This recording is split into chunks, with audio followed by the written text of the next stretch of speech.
Hi, Mike here. You're watching Scout Restoration Yukon.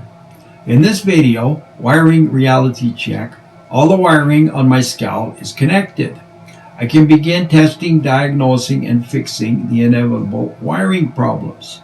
Bonus, I received the missing piece of clutch linkage and install it. Then I check to see if the clutch is releasing. I will show all the details. I hope you like it. If you want to help, please subscribe to Scout Restoration Yukon. It's free. Mike Morrow, over and out. Hi, Mike here. So I've reached a point with the Scout where all the wiring is connected because I finally installed the headlights and the signal lights and sorted out a few problems there. So all the wiring is connected. So now comes the big reality check, because this was a totally unknown harness. It's more than 60 years old, and I went through it. I checked continuity, I repaired any problems, and I installed it, all as you have seen in some previous videos. However, of course, there's problems, and this is the big reality check. Now I have to figure out all those problems. Here's some of the easy ones. So the first problem was the passenger side marker light Was intermittent. So that was pretty easy to fix. I just, the connector, I replaced the connector, and everything works fine there. Second problem I had was the oil pressure was all the way over to the maximum. So I bought a new oil pressure sender. That's the part number there. I'm going to install that, and I'm sure that will solve that problem. However, I have other problems. The flasher doesn't work. Signal lights don't do anything. So now I'm going through the long process of checking all the wires for continuity to end and seeing if they're going where they're supposed to. And so there's many wires, many different scenarios, many different things. I'm probably going to be on this for days. I'm right now checking the signal light wires. On the connector to the steering column, I found a bad wire there, and I fixed that. It's those Packard 56 connectors. One of them wasn't locking in properly. So that's pretty good. But this here is the plug where the flasher goes. It's a 3-prong flasher plug. So the problem with the flasher was this purple wire here, right here. And this purple wire, ever since I got this Scout, has been just sort of dangling loose down here under the dash. And I could never figure out where it went. And I did a lot of research on it, and all the research told me, if you look in the books and stuff, they would say that purple wire is not used. If you look at the wiring diagrams, the difference between the early Scouts and the later Scouts is the early ones didn't have a 4-way flasher at all. And then on the later ones, some of them used 2 flashers, one for the signals and one for the emergency flasher. So what I finally figured out was, so here's the flasher. The black wire is the power wire. The green wire goes to the light on the dash, the indicator light. This other green wire goes up to the signal light switch. And the purple wire goes up to the emergency flasher switch. Once I studied my wiring diagram for a while, and I realized that this Scout was a 1 flasher system, not a 2 flasher system. Why not connect the purple wire and that wire together? And that's what I did. And now all the signal lights work and the 4-way flashers work. So everything's good. Hi, Mike here. I'm still on the wiring. I spent 4 days chasing wires, fixing little things here and there, rewiring the back lights, and everything works. I got everything working. The bottom connector here had a bad connection inside. I had to take that apart and repair it. So I still need to tape it up again. Down here you can see I replaced the oil sender, and this one seems to work fine. It's not reading high on the gauge. Well, of course I haven't started the engine, but it's at 0 like it's supposed to be. Right, I put a ground wire from each front signal light, this side and on the driver's side. I redid the connections. I removed those plugs with the Packard 56 connectors that just wouldn't make a good connection, and I have to tape that up yet. I ran a jacketed wire from inside the engine compartment here, pulled all the old wiring out, ran this new wire through the frame to the back for the tail lights. Here I am at the back of the truck underneath with my new wire, and I've got it all connected. The jacketed wire had 4 wires in it.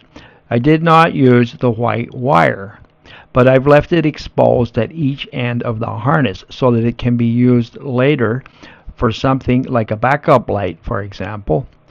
And the yellow wire will go to the license plate light. I made a new ground here, and I got the ground strap going from the frame here over to the back to the body.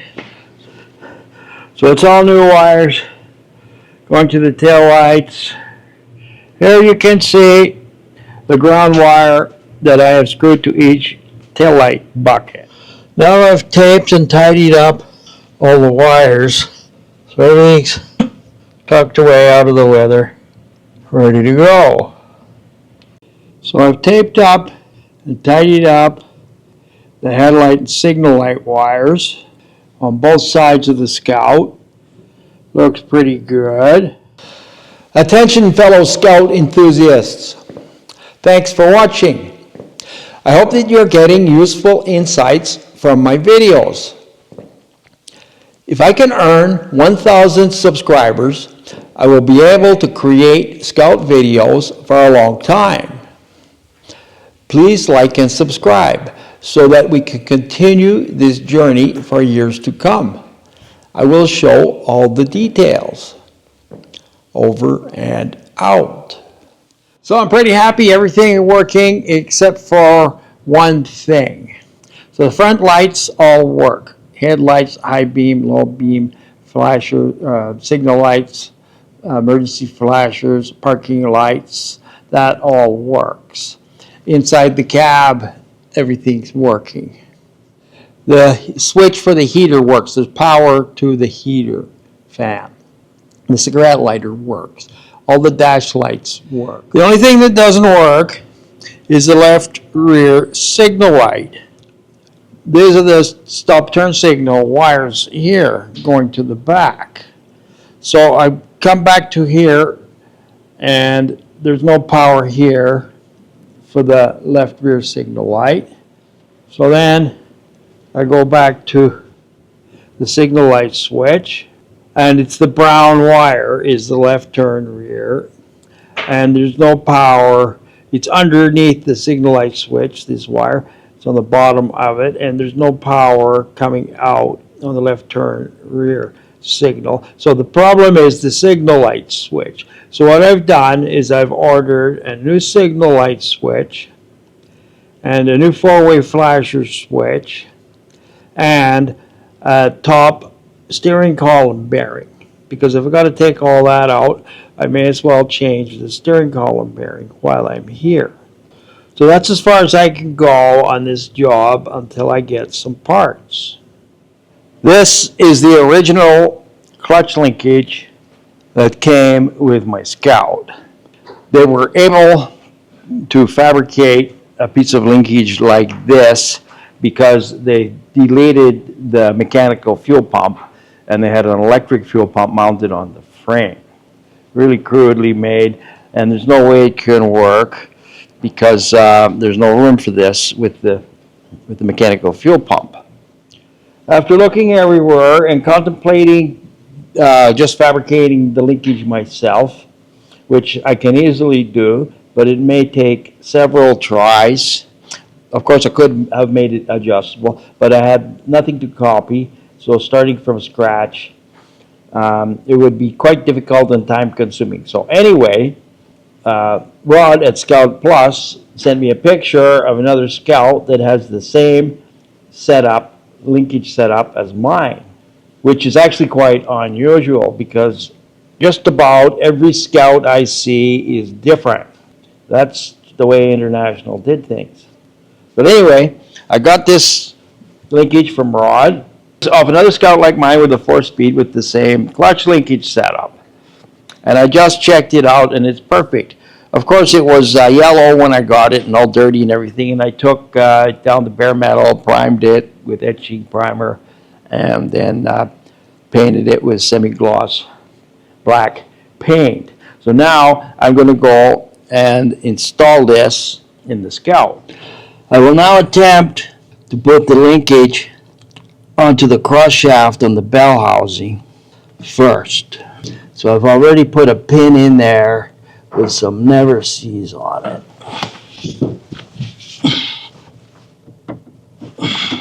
Have to get it down in here.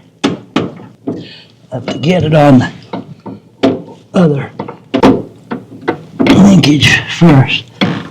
Try my other hand. See if I can get on there. That. There. So I'm on there. Now, I'm getting closer here. See if I can get my other hand in there. Do this pin trick. Okay. I got one pin in. I guess you can't see that at all, huh? Now you can't see. I got one pin in here. So I got the pin in on the cross shaft on the bell house. Here's the other pin, and the rod's a little long to go on there in this adjustment. But I have adjustments on the pedal and on the rod coming from the pedal. Now I will remove this pin here where the rod from the clutch pedal attaches to the cross shaft in the engine compartment. If I remove this pin, then I can get the other pin in, and then I can adjust it from the pedal side to fit here. So that's the next thing I'm going to do is remove this pin. Okay, now I've disconnected the linkage from the clutch pedal, and I'm going to reach in here, get my pin in. So I got my pin in. The fun part, the real fun part, is going to be putting a cotter pins on those pins on the back side of it. I think I'll just check with the fuel pump to see exactly how much room I have there. So I'm going to remove this.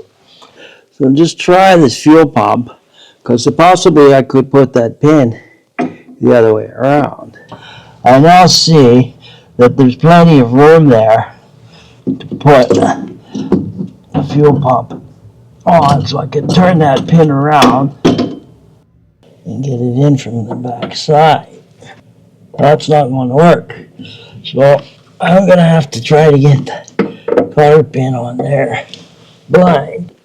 So the pin's back in again. I got the clutch linkage all hooked up, and I had way too much free play. So I adjusted the free play on the rod up here from the pedal. I've still got a little bit more, but we'll fine tune it when we get the engine going. But just to check it out for now, I've got the transmission in gear. You can see that. I can't turn this, right? Now I push my paddle in, and it's released. You see that? The clutch is released, and I'm letting the pedal out, and there we go. It's engaged again, and I'm not all the way out. So it's actually pretty close, but we can't really adjust anything properly till the engine's running and the wheels are on and all that good stuff. So that's it for now. Good to go. In conclusion, I'm winning. I'm happy with how the wiring is coming together. Most of the problems are solved. Parts are on order. Considering that the wiring is 60 years old, I got off easy. It could have been a whole lot worse. In my next video, Fuel Pump 1, I tear down and inspect the Carter dual action fuel pump. I will show all the details. I hope you like it. If you want to help, please subscribe to Scout Restoration Yukon. It's free. Mike Morrow, over and out.